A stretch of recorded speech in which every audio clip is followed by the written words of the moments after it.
David in Houston. Hey, that was quite the phone call. Listen, I'm just going to make this quick, guys. A long-time watcher, but second-time caller. I never realized it, but I guess about 2 months ago, I noticed that there was an office, I guess, or church, whatever you want to call it, of Scientology in Houston. And I didn't know that. And I actually went to get some coffee and noticed it was there. And I know enough about Scientology that just stay away from it at all costs. So I decided to go in and just start talking to them as if I was merely curious. And, you know, Tom Cruise is a figurehead. And I bet they asked me no less than 15 times, are you a member of the media? Are you a member of the media? And it had to be every other question. And then eventually I said, can you demonstrate anything that can show me why someone would want to be? And believe it or not, I was almost immediately put on this thing, the E-meter. Yeah. Do you know what that is? Yep. Yeah. I've done it. Bottom line is, they asked me what is the most difficult thing I've had to deal with in my life, and it was my relationship with my father. And we went over it and over it and over it and over it to ad nauseum until it gets to the point you really don't want to think about it anymore, and it's just more of a mental nuisance. And I have to admit, when I walked away, I was surprised that I felt better. But the reality was they just brutalize you to death with it until you don't feel it anymore. You know, and I it's have the feeling that that's where people are finding this. Well, I don't think anymore. I think most people are, running away from it rather than going to it. But I think that's probably where the attraction comes from. I just wanted your opinion.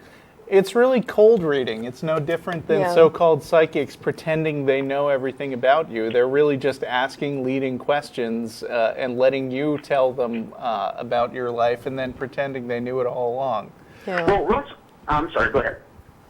No, go ahead. I mean, tell me if this matches your experience. When I got the E-meter reading, and I was very upfront, I said, I'm not going to buy into Scientology. I'm a host of an atheist show, but I'm really interested in your religion. Tell me about it. And when they put me on this, you grab the handle, right? Yes. And then there's a little needle that swings wildly up and down, and very, very tiny changes in pressure can actually swing the needle way off to one side or the other. So I mean, if you just tighten your grip barely, it goes up like halfway to the top. Well, they actually said that the tightness of your grip will affect it. Even if you move your hands, it will affect it. So just about anything you do with your hands could affect it. Yeah, so I mean, it's an amateur cold reading machine is pretty much what it is. They can think anything they want to about it. You don't have to squeeze that hard to make it swing. So ultimately, you're saying it's the machine that sucks the money out of your bank account? Pretty much. You have to pay for these readings? They tried their very best to sell me every conceivable book that was in there, and I just very politely backed out after a little while and started nodding my head until, well, take care. And while they were still talking, I literally just left and went back to work. But I just found it amazing. I never knew what it was about, that as soon as they start asking a question, and you answer it, they want you to answer it in a different way, maybe 19 different times. Right. So in other words, at least psychologically, you are defeating every conceivable whim and notion that you have correlated, let's say psychosomatically, to this topic until you fully exhausted it on your own. But complete worthless. Absolutely worthless. Anyway, I just thought I'd call and give you my experience. Yeah, well, thanks for that. Thank you. You bet. Bye. Okay.